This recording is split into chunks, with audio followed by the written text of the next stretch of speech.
App ಅಲ್ಲಿ ಇರ್ತಕ್ಕಂತಹ ಹಾಗೂ ಫೇಸ್ಬುಕ್ ಅಲ್ಲಿ ಇರ್ತಕ್ಕಂತ ಎಲ್ಲ ಆತ್ಮೀಯರಿಗೂ ಸ್ವಾಗತ.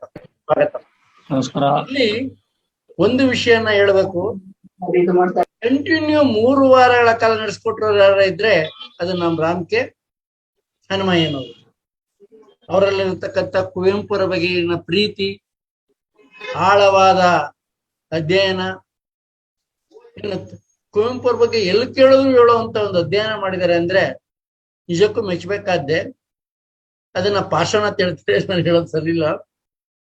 ಎಲ್ಲರನ್ನೂ ಪ್ರೀತಿಯಿಂದ ಮತ್ತೊಮ್ಮೆ ಆಹ್ವಾನಿಸುತ್ತಾ ಪಾರ್ಶ್ವನಾಥ್ ಅವರು ಪ್ರಾಸ್ತಾವಿಕರಾಗಬೇಕಂತ ಕೇಳ್ಕೊತಾರೆ. ಎಲ್ರಿಗೂ ನಮಸ್ಕಾರ. ನಮ್ಮ ರಾಮ್ಕೆ ಹನುಮಂತಯ್ಯ ಅವರು ನಮ್ಮ ಕೃಷ್ಣೇಗೌಡರು ಈಗಾಗಲೇ ಹೇಳ್ದಂಗೆ ನಮ್ಮ ಶಿವರಾಜ್ ಕುಮಾರ್ ತರ ಹ್ಯಾಟ್ರಿಕ್ ಹೀರೋ. ಸತತವಾಗಿ 3 ವಾರ, ನಮ್ಮ 2 ವಾರ ನಮ್ಮ RJ ಹಳ್ಳಿ ನಾಗರಾಜ್ ಅವರು 2 ವಾರ ಮಾಡಿದ್ರು. ಆದ್ರೆ ಅವರು ಸತತವಾಗಿ ಮಾಡಿರ್ಲಿಲ್ಲ, ಮಧ್ಯದಲ್ಲಿ ಬಿಡುವು ತಗೊಂಡು ಮಾಡಿದ್ರು. ಅದೇ ನಮ್ಮ ರಾಮ್ಕೆ ಹನುಮಂತಯ್ಯ ಅವರು 2 ನಮ್ಮ ಕಳೆದ ವಾರ ನಮ್ಮ ಗೌಡತಿಯರ ಸೇನೆ ಉದ್ಘಾಟನಾ ಕಾರ್ಯಕ್ರಮ ಇದ್ದಂತ ಕಾರಣಕ್ಕಾಗಿ ನಮ್ಮ ಕಾರ್ಯಕ್ರಮ ನಡೀಲಿಲ್ಲ. ಆದ್ರೆ ಹಿಂದಿನ 2 ಕಾರ್ಯಕ್ರಮಗಳನ್ನ ಸತತವಾಗಿ ನಮ್ಮ ರಾಮ್ಕೆ ಹನುಮಂತಯ್ಯ ಅವರು ನಡೆಸ್ಕೊಟ್ರು. ವೃತ್ತಿಯಲ್ಲಿ ಅವರು ಪೊಲೀಸ್ ಅಧಿಕಾರಿಗಳು.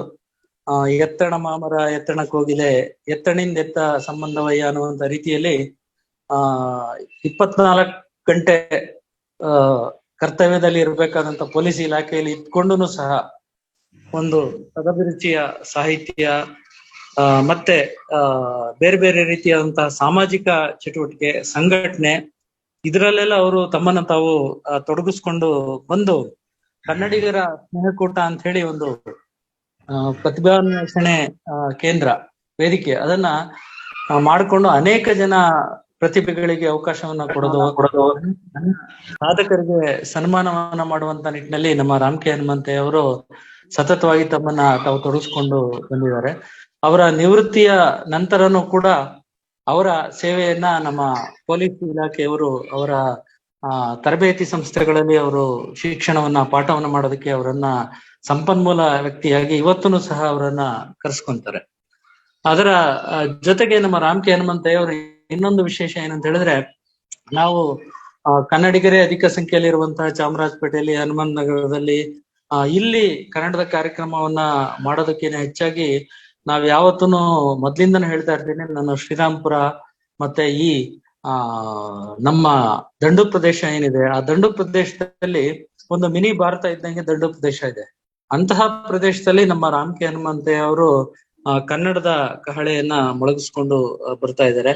ಅವರು ಇವತ್ತು ಕುವೆಂಪು ಅವರ ಶೂದ್ರ ತಪಸ್ವಿ ಒಂದು ಚರ್ಚೆ ಅನ್ನುವಂತ ವಿಚಾರವಾಗಿ ಎಲ್ಲರನ್ನು ಒಳಗೊಂಡು ಒಂದು ಉಪನ್ಯಾಸವನ್ನ ಮಾತುಗಳನ್ನ ಆಡುವಂತವರಿದ್ದಾರೆ. ರಾಮ್ಕೆ ಹನುಮಂತಯ್ಯ ಅವರಿಗೆ ನಾನು ಎಲ್ಲರ ಪರವಾಗಿ, ನಮ್ಮ ಲಲಿತಾ ಸಾಹಿತ್ಯ ವೇದಿಕೆಯ ಪರವಾಗಿ ಅವರಿಗೆ ಆತ್ಮೀಯವಾದಂತ ಸ್ವಾಗತವನ್ನ ಕೋರ್ತಾ ಇದ್ದೀನಿ. ಅದೇ ರೀತಿಯಲ್ಲಿ ಕಳೆದ ವಾರ ನಮ್ಮ ಗೌಡತಿಯರ ಸೇನೆ ಸೇನೆ ಉದ್ಘಾಟನಾ ಕಾರ್ಯಕ್ರಮ ಬಹಳ ಯಶಸ್ವಿಯಾಗಿ ನಡೆದಿದೆ.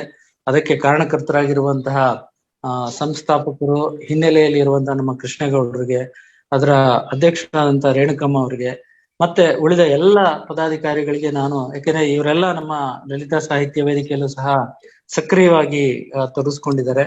ಆ ಕಾರಣಕ್ಕಾಗಿ ನಾನು ವೈಯಕ್ತಿಕವಾಗಿ ಹಾಗೂ ನಮ್ಮ ಲಲಿತಾ ಸಾಹಿತ್ಯ ವೇದಿಕೆಯ ಪರವಾಗಿ ಅವರೆಲ್ಲರಿಗೂ ಹೃತ್ಪೂರ್ವಕವಾದಂತಹ ಅಭಿನಂದನೆಯನ್ನ ಸಲ್ಲಿಸ್ತೀನಿ.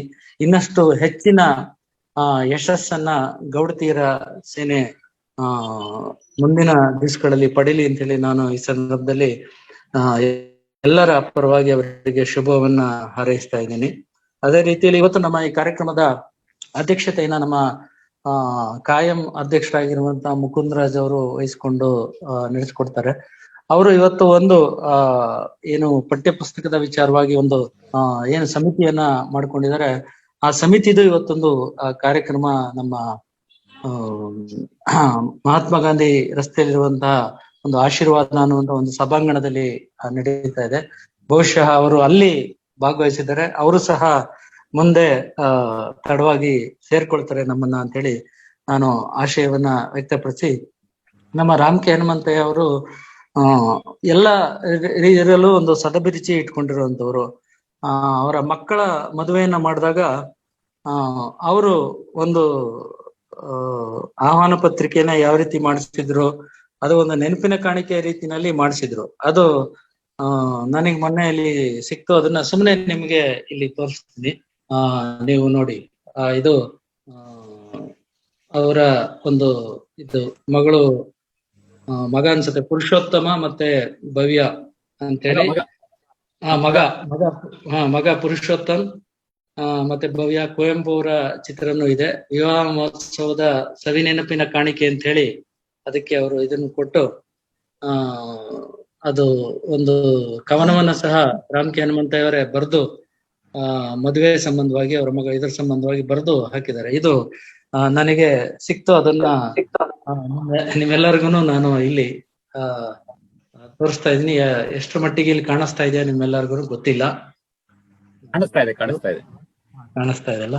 ಹಾಗಾಗಿ ನಮ್ಮ ರಾಮ್ ಕೆ ಹನುಮಂತಯ್ಯ ಅವರಿಗೆ ಮತ್ತೊಮ್ಮೆ ಆತ್ಮೀಯವಾದಂತಹ ಸ್ವಾಗತವನ್ನ ಕೋರ್ತಾ, ಅವರು ತಮ್ಮ ಮತ್ತೆ ಇವತ್ತಿನ ಈ ಒಂದು ನಮ್ಮ ಲಲಿತಾ ಸಾಹಿತ್ಯ ವೇದಿಕೆಯ ಈ ಕಾರ್ಯಕ್ರಮದಲ್ಲಿ ಕೇಳುಗರಾಗಿ ಭಾಗವಹಿಸಿರುವಂತಹ ಹಾಗೂ ಫೇಸ್ಬುಕ್ ಲೈವ್ ನಲ್ಲಿ ಇರುವಂತಹ ಎಲ್ಲ ನೋಡುಗರಿಗೆ ಮತ್ತೆ ಕೇಳುಗರಿಗೆ ಆತ್ಮೀಯವಾದಂತಹ ಸ್ವಾಗತವನ್ನ ಕೋರಿ ನನ್ನ ಪ್ರಾಸ್ತಾವಿಕ ನುಡಿಗಳನ್ನ ಮುಗಿಸ್ತಾ ಇದ್ದೀನಿ.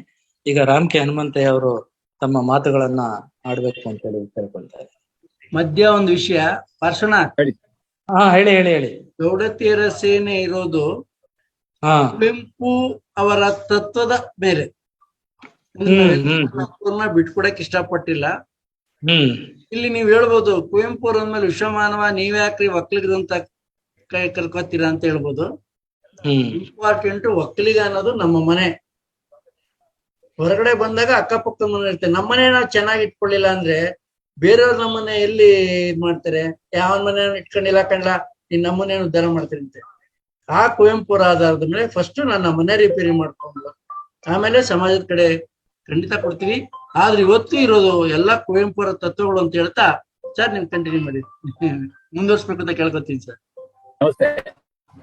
ನಮಸ್ತೆ ಸರ್. ಮೊಟ್ಟ ಮೊದಲಿಗೆ ನಮ್ಮ ಮಿತ್ರರಾದ ಶಾದೆ ಪಾರ್ಶ್ವನಾಥ್ ಸಾಹೇಬ್ ಅವರಿಗೆ ನಾನು ವಿಶೇಷವಾದ ನಮಸ್ಕಾರ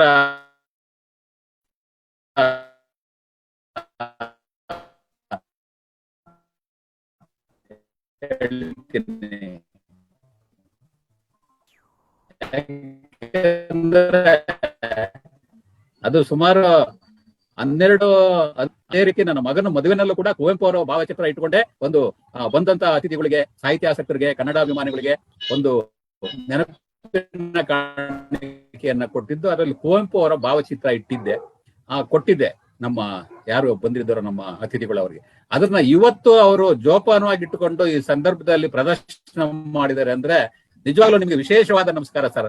ಪಾರ್ಶ್ವನಾಥ್ ಸರ್, ನಿಮ್ಮ ಸಮಾನ ಮನಸ್ಸುಗಳು, ನಿಮ್ಮ ಕುವೆಂಪು ಅವರ ಮೇಲೆ ಇರುವ ಅಭಿಮಾನ, ಕನ್ನಡದ ಅಭಿಮಾನ ಮತ್ತು ನನ್ನ ಒಂದು ವಿಶ್ವಾಸಕ್ಕೆ ತಗೊಂಡು ಇಟ್ಕೊಂಡಿದಿರಲ್ಲ, ನಿಮ್ಗೆ ನಾನು ಎಷ್ಟು ನಿಮಗೆ ಕೃತಜ್ಞತೆ ಸಲ್ಲಿಸಿದ್ರು ಸಾಲಲ್ಲ ಅಂತ ನನ್ಗನಿಸ್ತದೆ.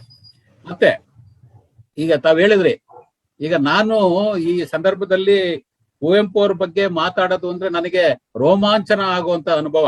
ಅದು ಯಾವುದೇ ವಿಷಯ ಇರ್ಬೋದು ಕುವೆಂಪುರವ್ರದ್ದು. ಅದರಲ್ಲಿ ಮತ್ತೊಂದು ವಿಶೇಷ ಏನು ಅಂದ್ರೆ, ಕುವೆಂಪುರವ್ರ ಬಗ್ಗೆ ನಾನು ಓದಿರೋದನ್ನ ಮತ್ತೆ ಮೆಲುಕು ಹಾಕಿ ಇಲ್ಲಿ ಕೂತು ಮಾತನಾಡುವಂತ ಒಂದು ಮನನ ಮಾಡ್ಬೇಕು. ಅದನ್ನ ಮತ್ತೆ ನಾನು ಮಾತಾಡ್ಬೇಕಲ್ಲ 10 ಜನಗಳ ಮುಂದೆ ಅಂತ ಪುನರ್ಮನನ ಮಾಡ್ಬೇಕು. ಆ ಅವಕಾಶನೂ ನೀವು ಕೊಟ್ಟಿದ್ದೀರಾ. ಮುಂದೆ ಹೇಳುವಂತ ಅವಕಾಶ ಅದು 1 ಸರಿ ಅಲ್ಲ, 2 ಸರಿ ಅಲ್ಲ, 3ನೇ ಸರಿ ಅವಕಾಶ ಕೊಟ್ಟಿದ್ದೀರಾ. ಅದಕ್ಕೋಸ್ಕರ ಅಧ್ಯಕ್ಷರಾದ ಲಲಿತಾ ಸಾಹಿತ್ಯ ವೇದಿಕೆ ಅಧ್ಯಕ್ಷರಾದ ಮಿತ್ರ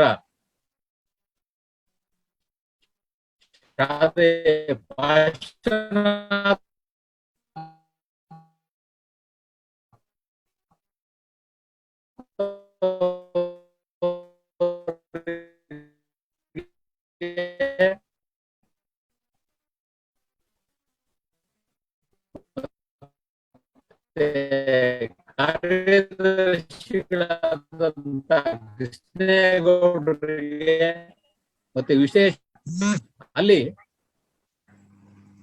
ಅಲ್ಲಿ ನಾವು ಪ್ರತಿಯೊಂದನ್ನು ನಾವು ಪ್ರತಿಯೊಂದು ಸನ್ನಿವೇಶನು ಪಾತ್ರವನ್ನು ಆ ದೃಶ್ಯವನ್ನು ನಾವು ಹೇಳಬೇಕಂತೂ ಸಾಧ್ಯ ಇಲ್ಲ. ಅದರಲ್ಲಿ ತುಂಬಾ ಸಂಕ್ಷಿಪ್ತಗೊಳಿಸಿ ಅದನ್ನ ಎಷ್ಟು ಈ ಸಮಯದಲ್ಲಿ ಹೇಳ್ಬಹುದೋ ಅಷ್ಟನ್ನ ಮಾತ್ರ ನಾನು ಹೇಳೋದಕ್ಕೆ ಪ್ರಯತ್ನ ಪಡ್ತೀನಿ. ಇದು ಸಾಮಾನ್ಯ ಎಲ್ಲ ಕೇಳಿರೋ